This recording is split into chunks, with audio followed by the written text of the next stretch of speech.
नमस्कार दोस्तों, कैसे हैं आप लोग। आज हम आपका पीजीपी का एक और नया कॉन्सेप्ट करेंगे, section number 35D, that is amortisation of preliminary expenses. क्या कोई मुझे बता सकता है कि अमोर्टाइजेशन का मतलब क्या होता है। हमने बहुत बार सुना है डेप्रिसिएशन, अमोर्टाइजेशन। डेप्रिसिएशन का मतलब आप लोगों को पता है, क्या अमोर्टाइजेशन का मतलब बता सकते हो। देखिए, अमोर्टाइजेशन और डेप्रिसिएशन एक ही बात है।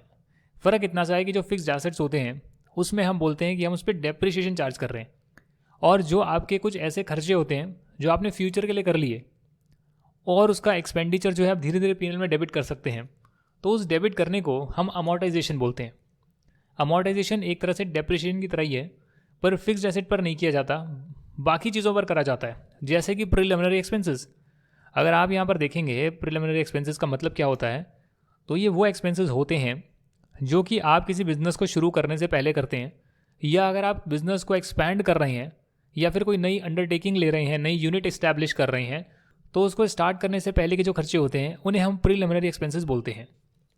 प्रीलिमिनरी एक्सपेंसेस अगर आप करते हैं तो क्योंकि आपने अंडरटेकिंग को स्टार्ट करने से पहले बहुत सारे खर्चे कर लिए, इसके लिए आप उसको पीएनएल में एक साथ डेबिट नहीं कर सकते हैं।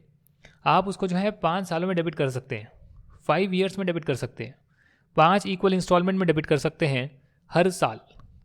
यानी कि अगर आपके प्रीलिमिनरी एक्सपेंसेस हुए 5 लाख रुपीज़ के, तो आप 1-1 लाख रुपए 5 सालों में डेबिट करेंगे।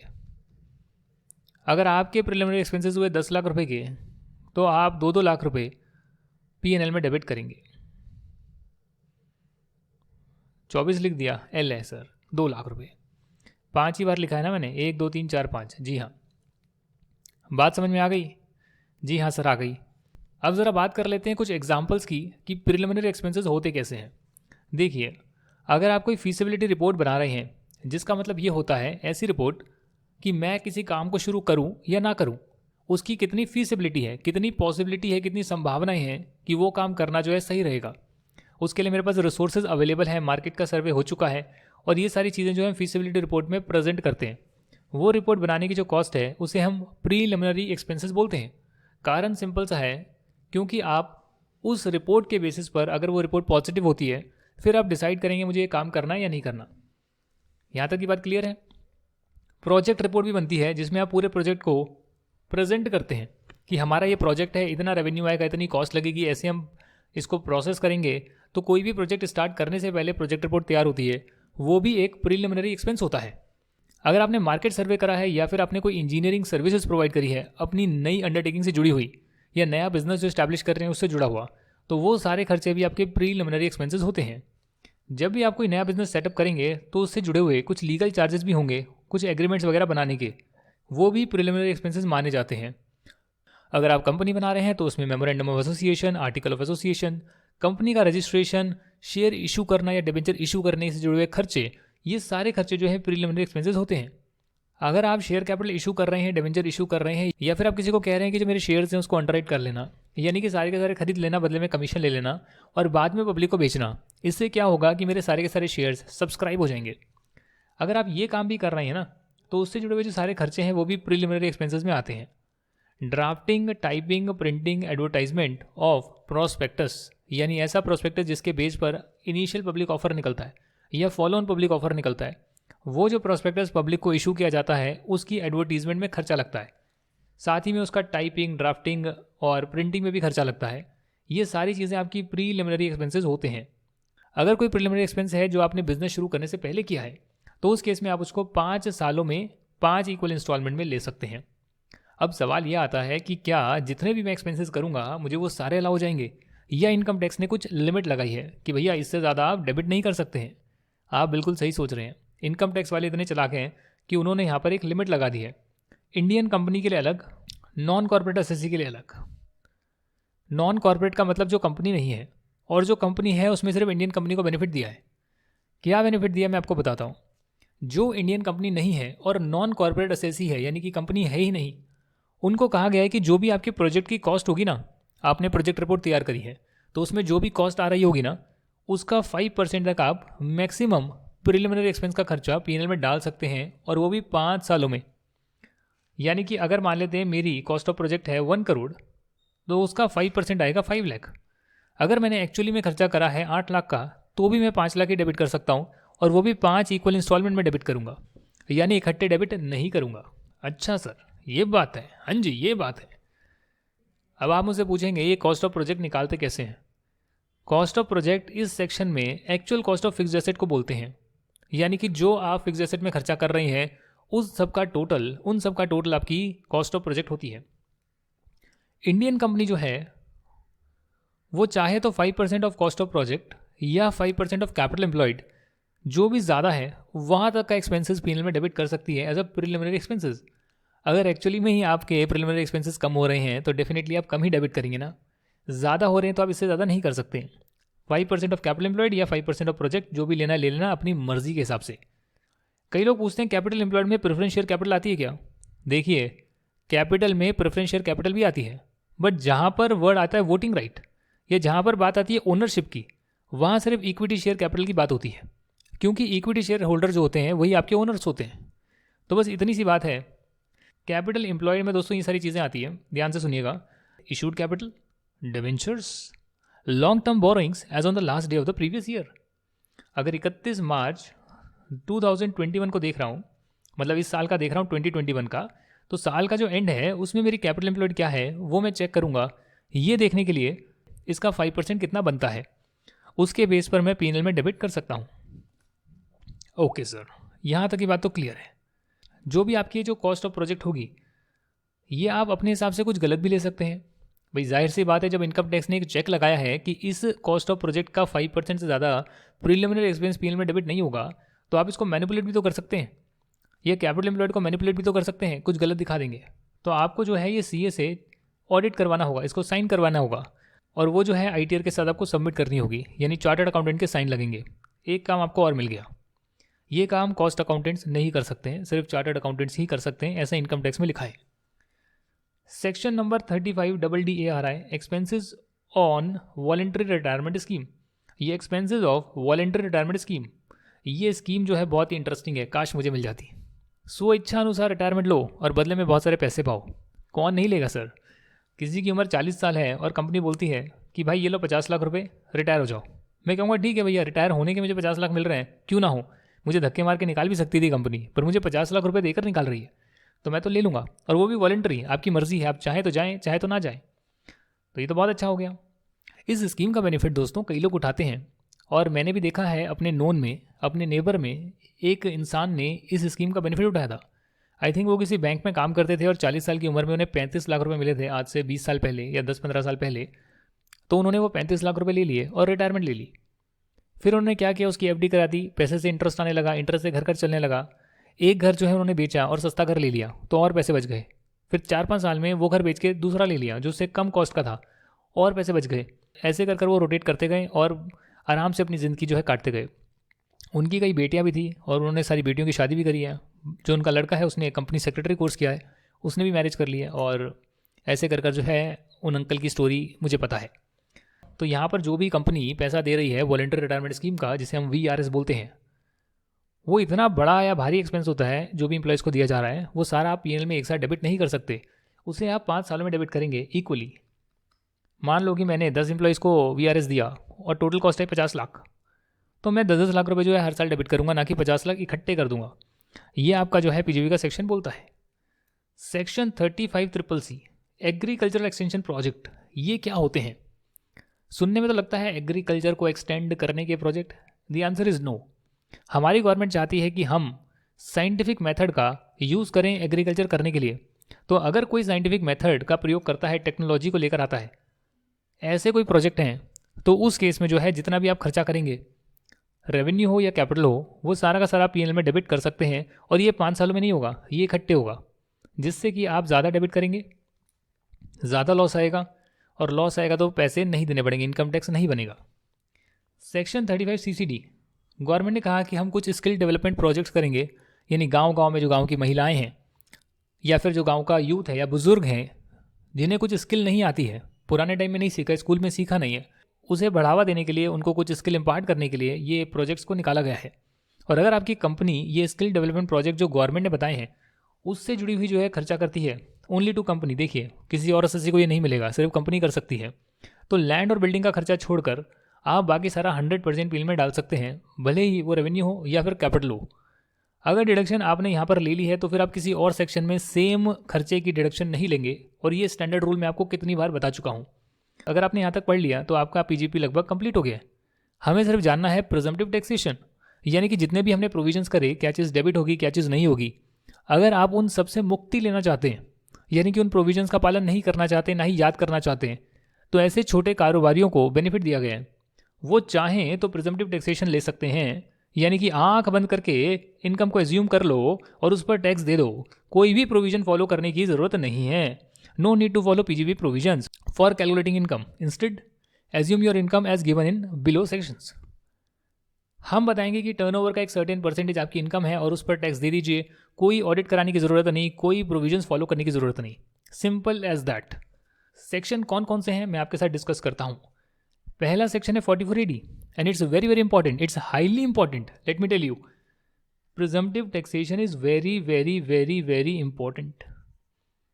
अगर आप मुझसे पूछेंगे पीजीबी में क्या क्या इंपॉर्टेंट है, ज़रा थोड़ा सा मुझे बता दीजिए, हमें बता दीजिए। अच्छा, तो मैं आपको बताता हूँ क्या क्या इंपॉर्टेंट है। फटाफट से लिख लीजिए कॉपी में, ये चीज़ें इंपॉर्टेंट है और आपको आनी चाहिए। देखिए, सबसे पहले आपको डेप्रिसिएशन कैसे कैलकुलेट करते हैं, कैसे ब्लॉक का कॉन्सेप्ट चलता है, डेप्रिसिएशन की रेट्स क्या हैं, वो सब आपको पता होना चाहिए। आप कब शॉर्ट टर्म कैपिटल गेन निकालते हैं, कब नहीं निकालते, वो आपको पता होना चाहिए। उसके बाद पावर अंडरटेकिंग के केस में आप SLM फॉलो कर सकते हैं और उसमें बैलेंसिंग चार्ज या टर्मिनल डेप्रिसिएशन क्या होता है वो आपको पता होना चाहिए। इतनी सी बात है। अच्छा, इसके बाद जो है आपको अनएब्जॉर्ब डेप्रिसिएशन का ट्रीटमेंट पता होना चाहिए, कैसे करते हैं। पेमेंट बेसिस पर कुछ खर्चे अलाउ होते हैं, उन खर्चों की लिस्ट आपको पता होनी चाहिए कि कौन कौन से खर्चे पेमेंट बेसिस पर अलाउड होते हैं। स्पेसिफाइड पर्सन को यानी कि रिलेटिव्स को इतना ही याद करना, ज़्यादा मत याद करना कि ये कौन कौन होते हैं, वो भी याद करने की ज़रूरत नहीं है। सिर्फ ये पता होना चाहिए कि स्पेसिफाइड पर्सन को ज़्यादा पैसे देने अलाउ नहीं किए गए हैं। 10,000 से ज़्यादा का खर्चा अगर कैश में करते हो और खर्चा भी 10,000 से ज़्यादा का था, यानी कि अदर देन अकाउंट पे चेक, अकाउंट पे डिमांड ड्राफ्ट या इलेक्ट्रॉनिक क्लियरेंस सिस्टम के अलावा पेमेंट करते हो, जो भीम UPI वगैरह है उन सब के भी अलावा करते हो, उस केस में जो है उस एक्सपेंस को डिसअलाउ कर दिया गया है। हालांकि ट्रांसपोर्ट ऑपरेटर्स को 35,000 रुपये की लिमिट दी गई है। साथ ही में कुछ जगहों पर कैश में पेमेंट अलाउ करी गई है, क्योंकि वहाँ प्रैक्टिकल नहीं है कि आप ऑनलाइन ट्रांजैक्शन कर पाएँ। वो चीज़ें रूल 6DD में गिवन है। TDS नहीं काटेंगे तो पीएनएल में खर्चा डेबिट नहीं कर सकते, ये भी आपको पता होना चाहिए। साथ ही में कुछ अदर डिसअलाउंसेज हैं, उसकी लिस्ट है, एक बार पढ़ लेंगे तो अच्छा रहेगा। कभी आए तो आप लिख सकते हैं। बैड डेट डेबिट करना अलाउ है पर बैड डेट का प्रोविजन अलाउ नहीं है, ये बात आपको पता होनी चाहिए। कुछ जनरल डिडक्शन है जो पुराने सेक्शन में नहीं आई, वहाँ पर आप इसका यूज़ कर सकते हैं। कॉर्पोरेट सोशल रिस्पॉन्सिबिलिटी का खर्चा नहीं है तो उसे आप डेबिट कर सकते हैं। इतनी सी बात जो है यहाँ पर बताई गई है। अगर इसके अलावा हम देखेंगे तो टैक्सेशन ऑफ फर्म है सेक्शन 40 क्लॉज B, ये भी इंपॉर्टेंट है, इससे कभी क्वेश्चन आ जाते हैं। Deemed profit is really important, छोटा सा सेक्शन है, आना चाहिए। Scientific research very very important, अगर आपने कोई खर्चा करा है साइंटिफिक रिसर्च के लिए तो 100% डेबिट होगा, तो ज़्यादा याद करने की ज़रूरत नहीं है। सेक्शन नंबर याद कर पाओ तो ठीक है, नहीं तो कोई बात नहीं। Section 35AD is really very important, इस पर पूरा क्वेश्चन आता है और मेरे टाइम 8 नंबर का क्वेश्चन आया था। 4 लाइनों का आंसर लिखा था, 8 नंबर मिल गए होंगे, 74 मार्क्स मेरे टैक्सेशन में आए थे। तो स्पेसिफाइड बिजनेस को आप ज़रूर करिएगा याद, कौन कौन से होते हैं। और amortisation of preliminary expenses, family planning expenditure, voluntary retirement scheme, और ये कुछ खर्चे जो आप करते हैं एग्रीकल्चर एक्सटेंशन प्रोजेक्ट या स्किल डेवलपमेंट प्रोजेक्ट्स, ये भी 100% अलाउ होते हैं लैंड एंड बिल्डिंग को छोड़ के। अब यहाँ तक अगर आपने बात कर ली है तो लास्ट कॉन्सेप्ट है प्रिजम्पटिव टैक्सेशन और किन्हें बुक्स ऑफ अकाउंट्स बनानी होती है। ये करने के बाद आपका पूरा पीजीपी मैंने रिवाइज करवा दिया है। इतना सही तो है, पता नहीं इसका बवाल क्यों बनाया गया है, मुझे तो समझ नहीं आता कि इसका बवाल क्यों बनाया गया है। आराम से जो है कोई भी इसको कर सकता है, बहुत बच्चों वाली चीज़ें हैं, मुश्किल भी नहीं है। सेक्शन 44AD की बात करते हैं प्रिजम्पटिव टैक्सेशन की। इंडिविजुअल, हिंदू अंडर्ड फैमिली और फर्म को ये बेनिफिट दिया गया है, LLP को बेनिफिट नहीं दिया गया है। जो प्रोफेशनल्स हैं, ब्रोकर्स हैं, एजेंट्स हैं, जो सर्विस प्रोवाइड कर रहे हैं, उन्हें भी ये बेनिफिट नहीं दिया गया। एक होता है बिजनेस, एक होता है सर्विस। सर्विस में क्या करते हैं कि आपका कुछ खर्चा नहीं लगता है। बिजनेस में आप चीज़ें या तो मैन्युफैक्चर कर रहे हैं या ट्रेड कर रहे हैं, खरीद के बेच रहे हैं, वो अलग कॉन्सेप्ट है, उसी के लिए बनाए। तो उसके लिए, उस बिजनेस के लिए 44AD बनाए। अगर आप सर्विस प्रोवाइड कर रहे हैं जैसे कि मैं कर रहा हूँ, तो मैं इसका बेनिफिट नहीं ले सकता हूँ सर, मैं नहीं ले सकता हूँ, 44AD का बेनिफिट नहीं ले सकता हूँ। अगर मैं कंपनी हूँ तो भी मैं नहीं ले सकता हूँ, ये सिर्फ इंडिविजुअल हफ और फर्म को दिया गया है। और कंडीशन क्या है कि आपका टोटल रिसिप्ट 2 करोड़ तक होना चाहिए।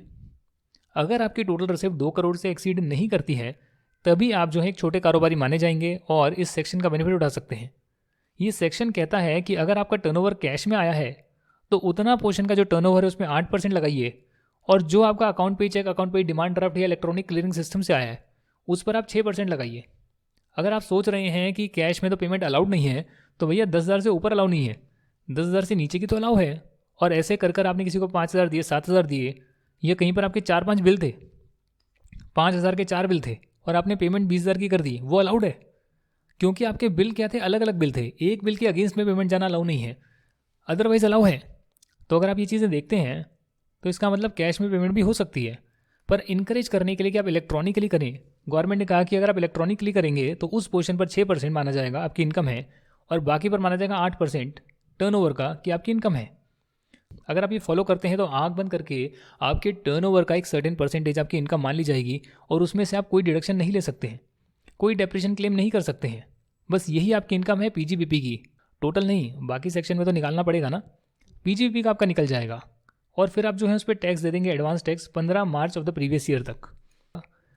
इसके कुछ बेनिफिट भी हैं, जैसे कि आपको कोई बुक्स ऑफ अकाउंट बनाने की ज़रूरत नहीं, कोई ऑडिट कराने की ज़रूरत नहीं, ये बेनिफिट मिला गया है। अगर आप बोलते हैं कि नहीं नहीं प्रिजम्पटिव टैक्सेशन से मेरी इनकम जो है वो ज़्यादा आ रही है, बट एक्चुअली में मेरे खर्चे बहुत ज़्यादा लगे और मेरी इनकम इससे भी कम है, उस केस में आपको ऑडिट करवाना पड़ेगा और बुक्स ऑफ अकाउंट्स भी बनानी पड़ेगी। यानी कि जिनका 2 करोड़ से कम का टर्नओवर है और जो बिजनेस कर रहे हैं, प्रिजम्पटिव टैक्सेशन में आते हैं, वो या तो प्रिजम्पटिव टैक्सेशन को फॉलो करें, उससे ज़्यादा इनकम आ रही है तो डेफिनेटली फॉलो करें, उससे कम आ रही है तो भी कर लें। क्योंकि अगर आप क्लेम करेंगे मेरी इनकम कम है तो फिर आपको ऑडिट और अकाउंट्स बनाने पड़ेंगे, यानी ऑडिट करवाना पड़ेगा, अकाउंट्स बनाने पड़ेंगे, जिसमें और कॉस्ट लगेगी। तो वो आप देख लीजिए कॉस्ट बेनिफिट एनालिसिस कि कंप्लाइंसेस करने हैं या नहीं करने हैं। अगर आप सेक्शन 44AD को ऑप्ट करते हैं तो लेटर जो है आप चाहें तो लोअर इनकम क्लेम कर सकते हैं, अकाउंट्स बनाएंगे, ऑडिट कराएंगे, लोअर इनकम को क्लेम करेंगे, पर उसके बाद फिर प्रिजम्पटिव टैक्सेशन अगले 5 साल तक आप जो है उसका बेनिफिट नहीं उठा सकते हैं। जैसे कि मिस्टर ए ने ऑप्ट करा कि मुझे 44AD फॉलो करना है, असेसमेंट ईयर 2021 इसको काट दीजिए, 21, 22, 22, 23, बट 23, 24 में उसने अपनी इनकम जो है 4 लाख रुपए की क्लेम करी 1 करोड़ के टर्नओवर पर। प्रिजम्पटिव टैक्सेशन बोलता है कि इसे हम 8 लाख मानेंगे, 8% मानेंगे आपकी इनकम। आप कह रहे हैं मेरी इनकम तो 4 लाख रुपीज़ है, आप कर सकते हैं, आपको अकाउंट्स बनाने पड़ेंगे, ऑडिट कराना पड़ेगा, आप कम इनकम क्लेम कर सकते हैं। बट उसके बाद असेसमेंट ईयर 24, 25 से 28, 29 तक 44AD का बेनिफिट आप नहीं ले पाएंगे और आपको रेगुलर टैक्स के प्रोविजंस ही फॉलो करने पड़ेंगे। अगर आप इसके लिए तैयार हैं तो डेफिनेटली आप आगे जा सकते हैं। ओके सर, यहाँ तक की बात तो क्लियर हो गई है। सेक्शन नंबर 44AE की बात करेंगे और आज की क्लास को कंप्लीट करेंगे। नेक्स्ट क्लास में मैं आपको इसके जुड़े हुए क्वेश्चंस कराऊंगा। लास्ट जो क्लास होगी आपकी उसमें हम maintenance of books of accounts करेंगे और आपका ये चैप्टर कंप्लीट कर लेंगे। फिर इसके जो है क्वेश्चन आंसर्स भी करवाने हैं जो बहुत सारे हैं। आज की क्लास में जो है सिर्फ सेक्शन 44AE पर एंड करेंगे। ये एक और प्रिजम्पटिव टैक्सेशन है, किन के लिए? जो ट्रांसपोर्ट कर रहे हैं, ट्रांसपोर्ट के ऑपरेशन बिजनेस में है, यानी कि leasing vehicle for transporting goods. मेरे व्हीकल्स हैं, मेरे पास कोई आया, मैंने उसको किराए पर व्हीकल दिया, उसने मुझे किराया दिया और फिर व्हीकल उसने मेरे को अपना काम करने के बाद वापस लौटा दिया। इसे बोलते हैं कि आप लीज कर रहे हैं व्हीकल्स को और ट्रांसपोर्ट बिजनेस में आप हैं, ट्रांसपोर्ट के ऑपरेशन बिजनेस में आप हैं। ये किसको मिलेगा? जिसके पास 10 से ज़्यादा व्हीकल्स नहीं हैं, क्योंकि सारे की सारी प्रिजम्पटिव टैक्सेशन है छोटे कारोबारियों के लिए है, बड़ों के लिए नहीं है। तो अगर आपके पास 10 से ज़्यादा ट्रक हैं तो आप इसका बेनिफिट नहीं ले सकते हैं, 10 से कम है तो ले सकते हैं। जितने ट्रक होंगे उसके हिसाब से इनकम कैलकुलेट होगी, भले आप उसको रेंट पर दें या ना दें, ओनरशिप के हिसाब से जो है आपकी इनकम कैलकुलेट होगी। इनकम कितने पीरियड की निकलेगी? जितने पीरियड के लिए आपने व्हीकल को ओन करा है। मान लेते हैं कि आपके पास एक व्हीकल था और वो आपने 1 अप्रैल से चला आ रहा है 21, आपने जो है जून में एक व्हीकल और लिया, तो 1 जून से इस व्हीकल की इनकम निकलेगी और 1 अप्रैल से इसकी निकलेगी। सिंपल सा कॉन्सेप्ट है। ये नहीं हो सकता कि जितने भी व्हीकल हैं उस पर 12 महीने की इनकम आप निकाल दें, नहीं। जब तक आपकी ओनरशिप रही है उसी पीरियड की आप इनकम कैलकुलेट करेंगे, भले इसको यूज़ कर रहे हैं, भले उसको रेंट पर दे रहे हैं या नहीं दे रहे हैं। व्हीकल्स में 2 कैटेगरी बना दी गई है, एक हैवी गुड्स व्हीकल है, जो 12,000 किलो यानी कि 12 टन से ज़्यादा का गुड्स को कैरी कर सकते हैं, और बाकी हैं अदर व्हीकल्स। जो आपके हैवी गुड्स व्हीकल हैं उसमें आप 1,000 रुपये पर टन के हिसाब से जो भी ग्रॉस व्हीकल का वेट है, व्हीकल का वेट, उसमें जो सामान जा रहा है उसका वेट नहीं, व्हीकल का वेट, हो सकता है कि भैया 15,000 kg हो व्हीकल का वेट, तो व्हीकल के वेट के हिसाब से 1,000 रुपये पर टन के हिसाब से एवरी मंथ और पार्ट ऑफ द मंथ आप जो है इनकम कैलकुलेट करेंगे। इसका क्वेश्चन नीचे आ रहा है, अगर आप देखेंगे ये सब चीज़ें आ रही है।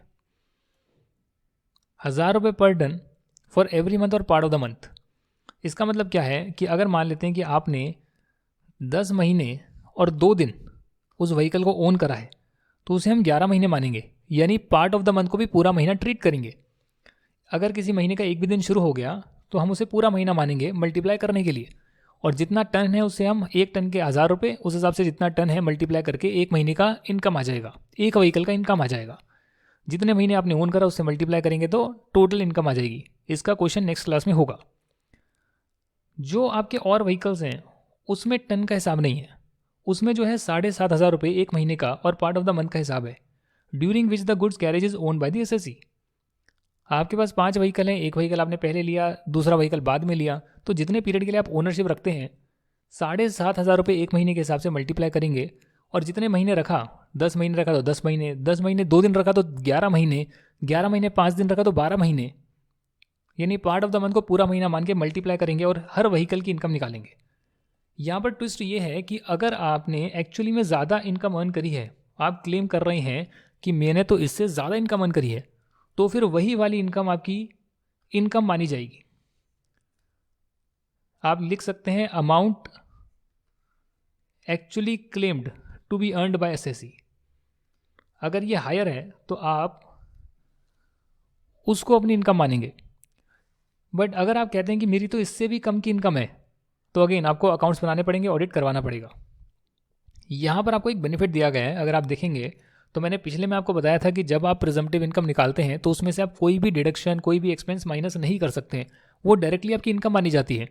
हालांकि सेक्शन 44A में आपको एक बेनिफिट दिया गया है, और यहाँ पर आप पार्टनर की अगर कोई सैलरी है या कोई इंटरेस्ट है जो पार्टनर को देते हैं सेक्शन 40 क्लॉज बी में, उसे आप ये जो इनकम कैलकुलेट करी गई है उसमें से माइनस कर सकते हैं, और फिर आप पीजीपी की इनकम उसे मानेंगे। यानी कि पहले प्रिजम्पटिव टैक्सेशन पर इनकम निकालेंगे 44A में, उसके बाद आपको कुछ खर्चे माइनस करने अलाउ करे गए हैं, जो कि है पार्टनर की सैलरी और इंटरेस्ट, और ये तभी हो सकता है जब आप फर्म ऑपरेट कर रहे हैं, इंडिविजुअल में ये नहीं आएगा। इसी के साथ आपका जो है सारे लगभग कॉन्सेप्ट हो गए हैं। नेक्स्ट क्लास में जो है आप सारी चीज़ें रिवाइज कर आइएगा, क्योंकि आज की क्लास में मैंने आपको कुछ ब्रीफ बातें बताई है अपने सारा पीजीपी चैप्टर के बारे में, स्टार्टिंग टू एंड क्या क्या टॉपिक्स हमने कर लिए हैं। अब आपका फर्ज है कि आप उसको एक रीड करें, एक बार दोबारा से तसल्ली से रीड करेंगे, एक पॉइंट को रीड करेंगे, एक लाइन, एक वर्ड को रीड करें, और नेक्स्ट क्लास में जब हम ये क्वेश्चन करें तब आप ध्यान से इस क्वेश्चन में अपना टाइम स्पेंड करें, और प्रिजम्पटिव टैक्सेशन का खत्म होते ही आपका लगभग कंप्लीट ही हो जाएगा ये चैप्टर। चलिए फिर मिलते हैं नेक्स्ट क्लास में। इस वीडियो को देखने के लिए आपका कई दिल से बहुत बहुत शुक्रिया।